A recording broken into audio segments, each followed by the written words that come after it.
দেশ বিরোধী নানাবিধ ষড়যন্ত্র হচ্ছে যাতে করে নির্বাচন বানচাল করা যায়। এই নির্বাচন বানচালকারীদের বিরুদ্ধে আমাদেরকে সতর্ক হতে হবে।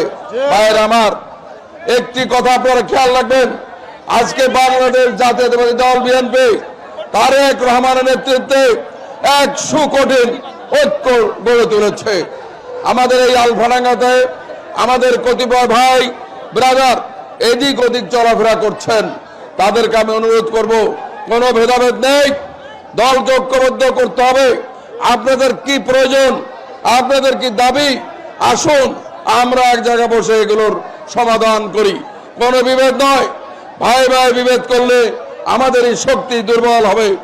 অতি দ্রুত একটি সুশৃঙ্খল নির্বাচনের মাধ্যমে এদেশে জনগণের সরকার প্রতিষ্ঠা হবে এবং সেই সরকারের নেতৃত্ব দেবেন ইনশাআল্লাহ